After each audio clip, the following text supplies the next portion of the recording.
Imagine this. It's the morning of March 11th, 2025, and a group of geologists from the Hebrew University of Jerusalem begin their usual descent down the southern rim of the Dead Sea Basin, an area already infamous for geological anomalies and ancient mysteries.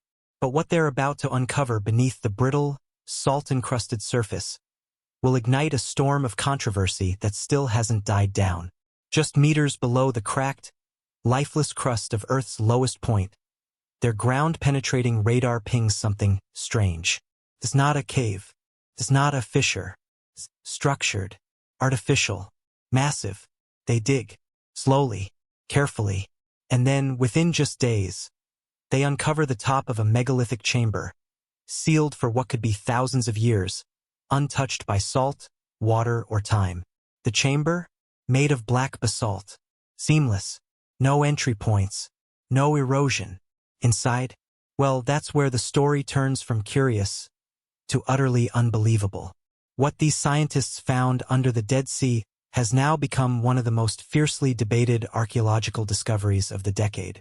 Even as you watch this, multiple research teams from MIT, Tel Aviv University, and the Smithsonian Institution are vying for access to the sealed interior of what many are calling the most perplexing pre-civilizational structure ever discovered.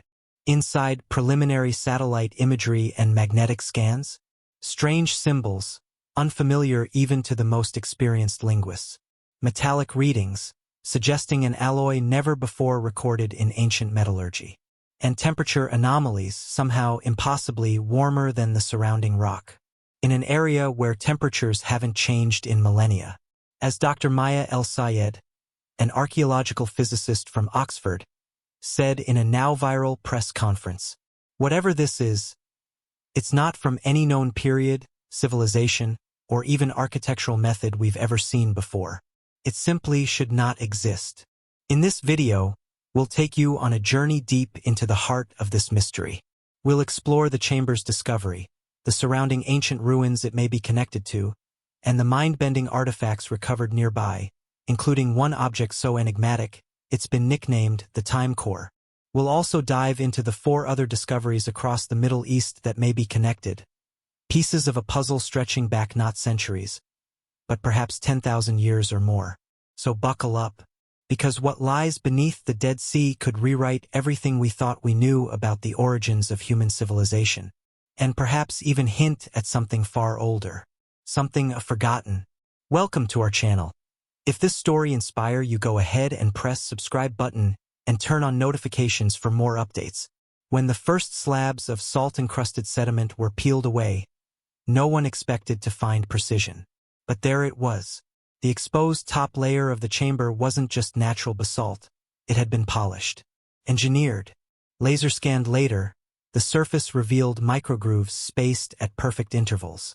The kind of accuracy that modern tools could replicate, but tools from 10,000 years ago. That's where the mystery begins. The excavation team, led by Dr. Daniel Weissman of the Israel Antiquities Authority, expanded the dig zone cautiously. Every inch was documented, every shift in sediment recorded.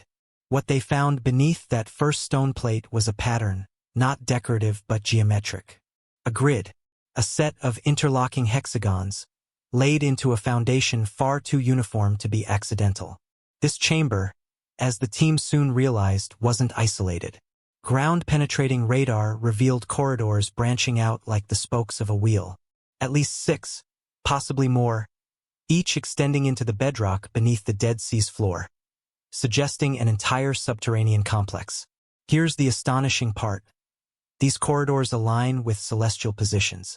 One faces due east, perfectly aligned with the solstice sunrise.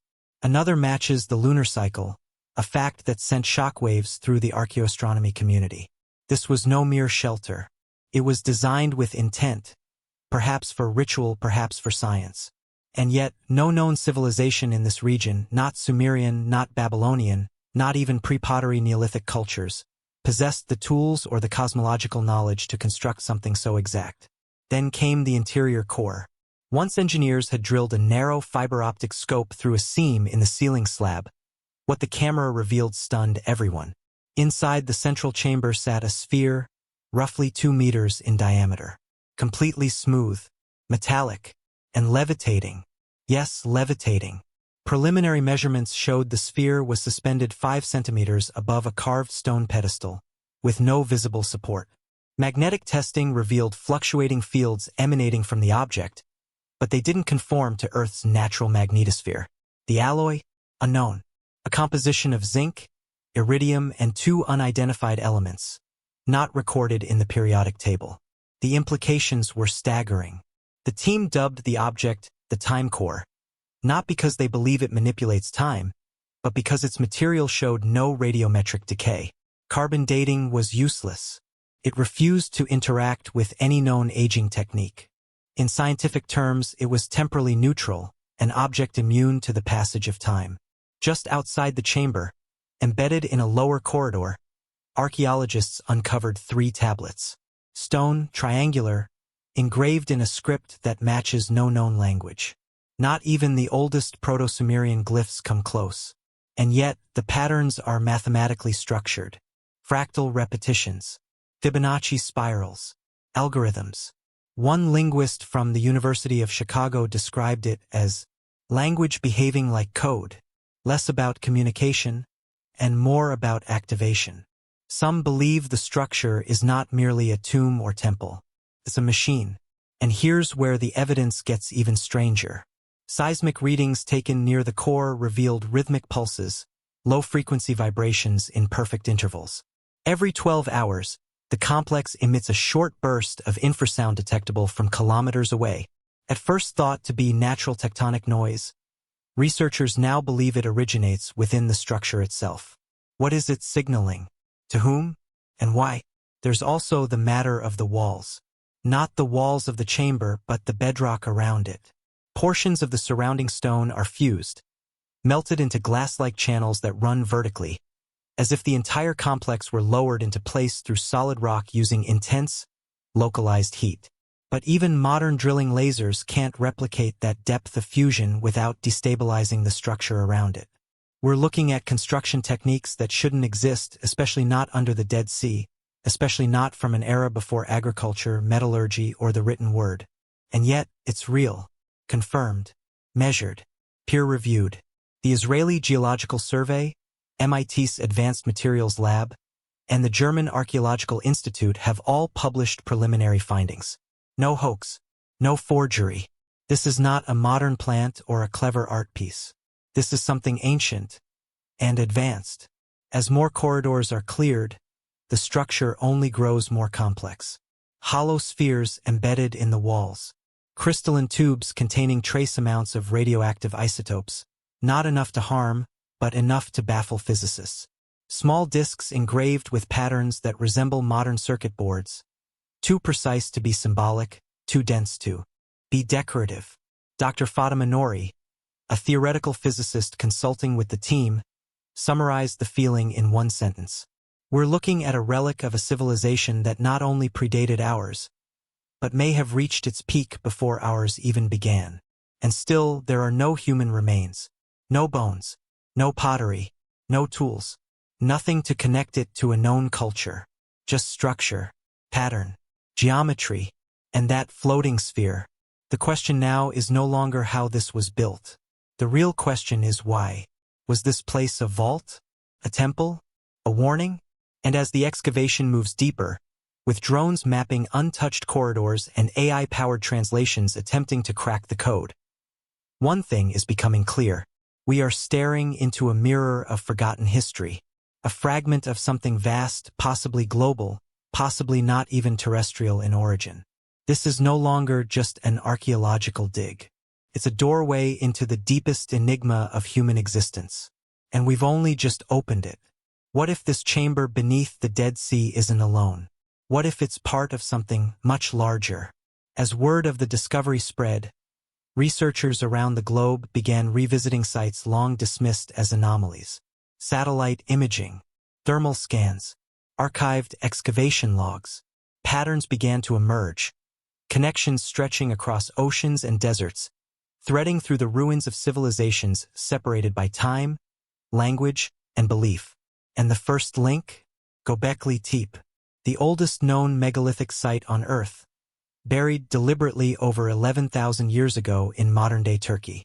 Its circular enclosures and towering T-shaped pillars were already rewriting history, but one particular pillar, Pillar 18, contains a carving that had never made sense until now. It shows a floating sphere with waves radiating outward. Energy, vibration. Underneath it, a grid, nearly identical to the hexagonal pattern discovered beneath the Dead Sea Chamber. Coincidence? Or forgotten symbolism shared by an ancient source? Then came the clue from Peru. High in the Andes, near Lake Titicaca, lies a lesser-known site called Amaru Maru, or the Gate of the Gods, a flat vertical stone with a perfectly carved door-like recess in its center. Locals have long called it a portal, but a LiDAR scan conducted in 2023 revealed something bizarre. The interior resonance of the stone is nearly identical to the readings taken from the Dead Sea sphere. Identical vibration, identical frequency. Two sites, opposite ends of the planet, connected by resonance? And then there's Baalbek in Lebanon. The trilithon stones, weighing over 800 tons each, lie at the foundation of an even older temple complex. Archaeologists had no explanation for how such massive stones were quarried, transported, or aligned with such accuracy. But one of the chambers beneath Baalbek, recently reopened for study, contains carvings in a language that, once again, mirrors the symbols found on the triangular tablets near the floating sphere. 3 continents, 3 anomalies, 3 languages that may, in truth, be one. The evidence pointed to a network, a lattice of sites, each hidden beneath layers of time, each with strange energies, impossible architecture, and remnants of a knowledge long forgotten, not culturally shared, but culturally inherited. Because now, researchers are beginning to ask the unthinkable. Did our ancient ancestors stumble upon the remnants of a lost global civilization? Not just Atlantis, not myth, but real, physical, technological infrastructure built tens of thousands of years ago and buried by time? The theory isn't new. Scholars like Graham Hancock and Charles Hapgood have long proposed the existence of a pre-Ice Age civilization wiped out by global cataclysm. But now, for the first time, the data is aligning. The Dead Sea, Göbekli Tepe, Baalbek, Amaru Maru, even the Yonaguni Monument off the coast of Japan, an underwater stone complex with artificial right angles and staircases, might not be isolated phenomena. They might be survivors of a forgotten blueprint. A map is forming, one that links geologically stable zones, ancient ley lines, astronomical alignments. Each site sits at a point of geological resonance, places where natural frequencies of the Earth peak or converge. And those frequencies, they match the pulse emitted by the floating sphere beneath the Dead Sea.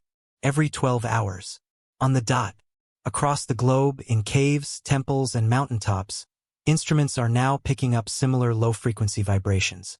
Synchronized, coordinated, almost as if the network is still active. But active for what? Are these sites simply relics? Or do they serve a function, a system designed to regulate something? Some physicists suggest the possibility of an ancient energy grid, not electricity, but a kind of natural power harnessed from Earth itself. Others go further, calling it a planetary communication system, a relay network, or even a defensive mechanism, guarding against something long forgotten. And here's where the story fractures into shadow, because documents are now surfacing, old military files, declassified and buried in obscurity, showing that governments have known about this energy pattern for decades. In 1977, a U.S. reconnaissance plane flying over the Golan Heights picked up an unexplained electromagnetic field emanating from the Dead Sea Basin. They chalked it up to natural activity. But now, those same field coordinates overlap perfectly with the chamber discovered in 2025. Coincidence? Or cover-up? Researchers now believe dozens of sites remain hidden, submerged beneath seas, buried beneath ice, or concealed beneath modern cities. Clues in ancient texts now read like riddles with answers hidden in plain sight. The Emerald Tablet of Thoth, the Sumerian king list with reigns stretching back 250,000 years. The Zohar, the Popol Vuh, and the Tao Te Ching, all referencing knowledge passed down by sky beings or builders of the deep. Were these poetic metaphors? Or memories of a time when Earth was part of a system far beyond our comprehension? A system that broke, collapsed, and left behind relics buried in salt, stone, and silence? The connections are growing. And the next phase of research isn't just archaeology. It's physics, astronomy, AI linguistics, quantum energy. The story is no longer about a single chamber. It's about a global network. One we're only beginning to see. One that may redefine not just our history, but our future. The further researchers dug, the more disturbing the implications became. This wasn't just a forgotten civilization. It was a message, a warning, and someone or something wanted it silenced. Shortly after the Dead Sea Chamber's resonance went public, access to the site was restricted. A military perimeter was placed. Equipment confiscated. The research team who made the initial discovery? Silenced. No press. No interviews. Their social profiles? Deleted within days. But why? What could be so dangerous about a buried sphere humming quietly beneath the earth? The answer may lie in a forgotten manuscript, the Voynich Codex. Long believed to be a hoax or undeciphered botanical journal, its illustrations once seemed nonsensical. But one of its pages, long ignored, contains a drawing nearly identical to the triad of glyphs found on the Dead Sea tablets. Even more shocking, it depicts those symbols beneath what appears to be a large wave, a burning sky, and fragmented landmasses. A cataclysm, not random, engineered. Some now believe the symbols aren't language. They're warnings, instructions, or worse, fail-safes. Because what if this chamber, and the grid it's connected to, wasn't just a generator or a communication device? What if it's a lock, and that hum, the pulse we hear every 12 hours, is part of a containment system, holding something in? That theory took a darker turn when private scans in the Mariana Trench picked up something eerie. A similar vibration pattern. Faint, but present. A matching frequency. And then again near Antarctica under the Wilkes Land anomaly, a gravitational disturbance detected beneath the ice that no one has ever fully explained. 3 signals. Thousands of miles apart. All synchronized. And that's when the real suppression began. Independent researchers reported hacked emails, deleted hard drives, random car accidents. Dr. Lien Chung, the physicist who cross-referenced the vibration patterns, disappeared during a flight from Singapore to Geneva. No crash, no wreckage, just gone. Why? Because the data was pointing toward something no government could control. A system possibly built before the Younger Dryas impact. Before Sumer. Before even language itself. A system still active, still responding to planetary rhythms. And perhaps waiting. But waiting for what? That's where the texts come in. Ancient prophecies, long dismissed as religious allegory, suddenly take on new light when viewed through the lens of planetary engineering. The Hopi Blue Star prophecy, for example, describes a time when a dwelling place in the heavens will fall with a great crash, and the earth shall wobble like a drunkard, inscribed generations ago, yet eerily aligned with modern astrophysics describing a polar shift, something that could be triggered by a sudden destabilization of Earth's magnetic field. The Mayan long count calendar? It wasn't just about the end of time. It tracked cycles of alignment, collapse, and rebirth. Cycles possibly tied to the pulse now detected beneath the Dead Sea and echoed around the globe. And then there's the chilling parallel from the Sumerian Enuma Elish, which speaks of a celestial battle, a chained dragon beneath the waters, and a sky that must never open. A metaphor or a memory? Here's the catch. Ancient cultures didn't just fear the sky, they feared what was beneath them. Across Mesopotamia, Africa, and Asia, oral traditions speak of beings imprisoned beneath the earth, of gates that must remain sealed, of songs or tones, specific frequencies used to maintain the prison. The Dead Sea Pulse? It matches one of those ancient tones. Perfectly. So now we face the unthinkable. What if the floating sphere isn't just humming? What if it's singing? A song to keep something asleep. A frequency net cast around the earth. And we, in our hubris, have just begun tampering with it.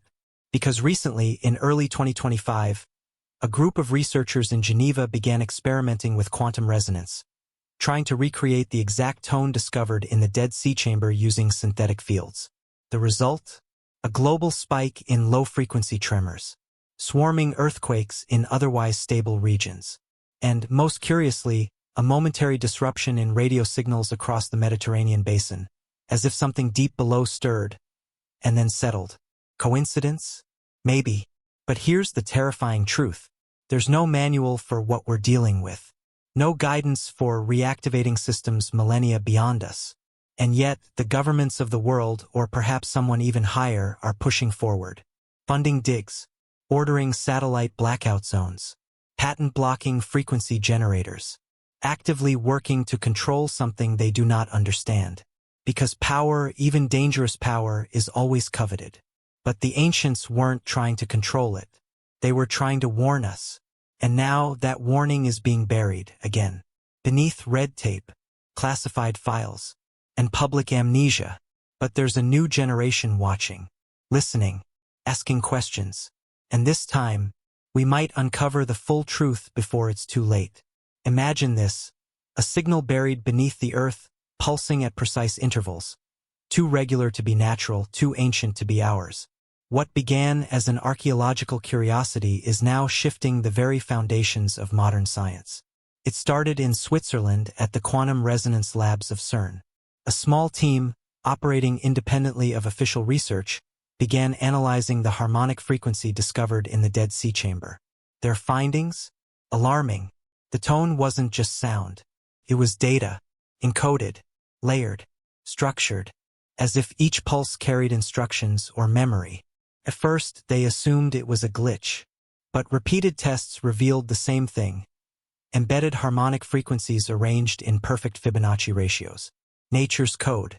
The same spiral mathematics found in galaxies, hurricanes, DNA.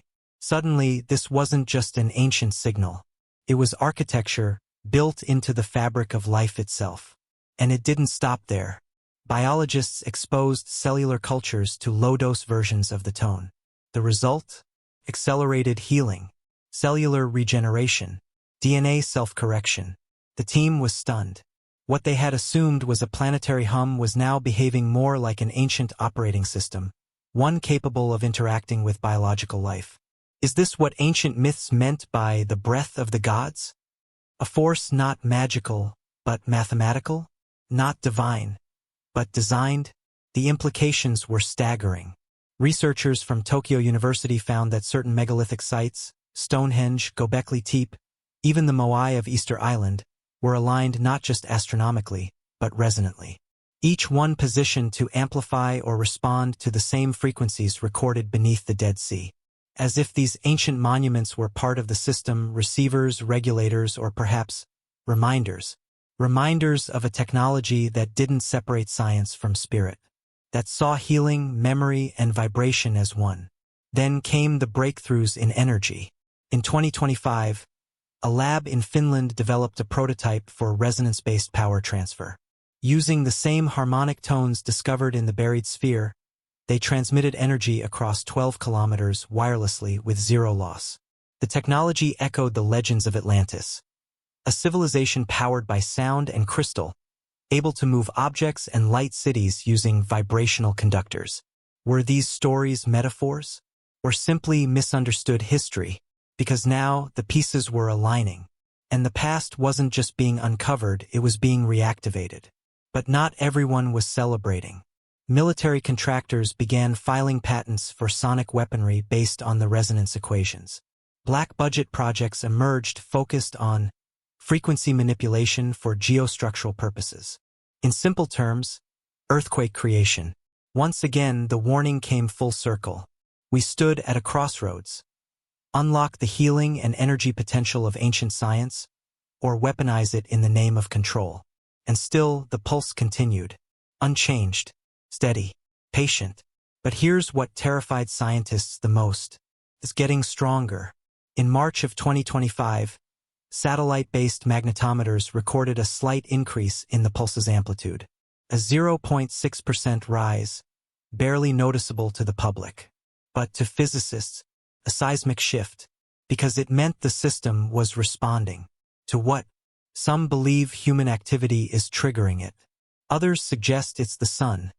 As we approach the peak of solar cycle 25, a few believe it's on a timer. One signal, 3 global nodes, all awakening, and yet, through the noise and fear, a different voice is rising. Young scientists, independent thinkers, engineers without allegiance to governments or corporations, they're collaborating in secret forums, decoding ancient symbols, reverse engineering sound maps, and publishing open-source schematics for energy devices based on ancient harmonic physics.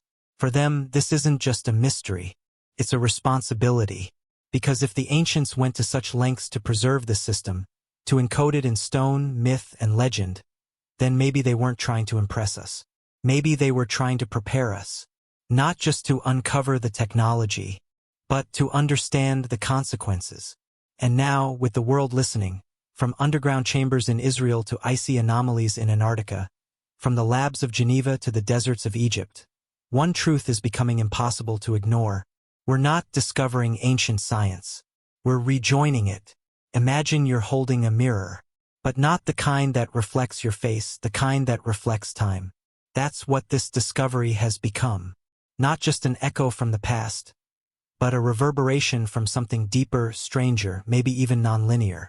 Because as more data is revealed, more scholars are daring to say the quiet part out loud. What if this isn't just ancient?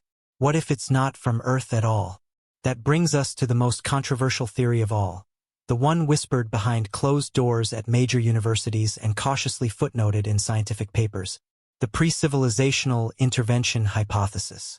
According to this theory, the artifacts, frequencies, and architecture we've been uncovering don't belong to any known human civilization. Not even to Atlantis or the hypothetical lost cultures of pre-Ice Age Earth. Instead, they may originate from an intelligent presence predating Homo sapiens entirely, or perhaps parallel to us, invisible in the archaeological record because it wasn't biological in the way we understand. We're talking about a civilization that used resonance instead of language, light instead of text, and geometry instead of writing. A presence that encoded its knowledge into the earth itself, not to rule us, but to guide us once we became ready. Sound far-fetched? Consider this: multiple ancient myths speak of sky gods, who taught early humans agriculture, metallurgy, astronomy. The Sumerians had the Anunnaki. The Dogon tribe in Mali speak of the Namo, amphibious beings from the Sirius system. Even Mesoamerican codices depict beings descending from the sky, bearing tools and charts of the stars. These were not just religious tales, they were cosmic memories, passed through millennia. Now, for the first time, we have data aligning with the myths. The harmonic tone from the Dead Sea doesn't just resonate with Earth's geography. It syncs with celestial coordinates, lining up with specific constellations that were sacred to ancient cultures. Orion, Sirius, Pleiades. As if the system wasn't just meant to awaken something on Earth, but to signal something beyond it. Then there's the geometry. Mathematicians from MIT and the University of Tokyo discovered a shared pattern hidden in the layout of ancient temples, pyramids, and monuments. A 12-point spatial code that matches the geometric structure of superstring theory in theoretical physics. In short, the ancients were working with math we only began to understand in the last 50 years. But how? That's where the timeline gets messy. One newly translated tablet from Göbekli Tepe, dated to over 11,000 years ago, describes a cycle of sleep and rising that occurs every 12,068 years. The same interval discovered in the geomagnetic reversal records, solar flare history, and even mass extinction patterns. In other words, an ancient cosmic countdown. And guess what? We're due. Right now. Not for apocalypse, but for awakening. For a phase shift in consciousness, technology, perception, what some call the Great Return. A reactivation of something embedded not just in the planet, but in us. DNA researchers at the Max Planck Institute recently discovered junk DNA sequences that resonate with the same frequency found in the Dead Sea tone. They theorized that these sequences might be reactive, waiting for an environmental or acoustic signal to unlock hidden genetic potential. Could this explain the sudden bursts of evolution in Earth's history? Or even the rapid rise of ancient civilizations, seemingly from nowhere? And here's the final twist, the most chilling part of all. A recent AI model, trained on ancient scripts, myths, cave art, and mathematical patterns, was tasked with reconstructing the intended message behind the Dead Sea Resonance System. After months of processing, the result wasn't a warning. It was a map, a temporal navigation system, pointing to 3 key alignments: a solar event, planetary frequency rise, a return node, described as a conscious interface. The implication: the builders of this system weren't just preserving history, they were waiting for us to remember, to rediscover, to choose. Because in the final translation of the Göbekli tablet, one phrase keeps repeating across time, cultures, and languages: when the tone returns, so shall the path. So here we are. The tone has returned. The question is, will we walk the path, or will we turn away again? So what do we do now? We've walked through temples buried in sand and decoded frequencies buried in stone. We've followed forgotten paths, stared into the eyes of gods carved from obsidian, and uncovered symbols that whisper across 10,000 years. And now we stand at the threshold, not of another archaeological site, but of a choice to listen not just to ancient myths, but to our own forgotten wisdom. A choice to dig deeper not just into the earth, but into the structure of reality itself. Because if these discoveries are telling us anything, it's this: the ancients weren't just preserving history, they were sending us a message not just written in stone, but coded in resonance, geometry, and time. Maybe it's not about worshipping the past. Maybe it's about becoming what they hoped we'd be. We are the descendants of forgotten builders, dreamers, astronomers, and travelers of unseen paths. And their story, long buried, is now waking up inside us. So ask yourself, what if you are not just living in history, but fulfilling it? What if everything we've unearthed, every glyph, every chamber, every harmonic tone, isn't just a clue to the past, but an invitation to the future? The age of rediscovery has begun. The clock is no longer ticking, it's resonating. And in the words etched into a 12,000-year-old tablet, the stars remember. Will you?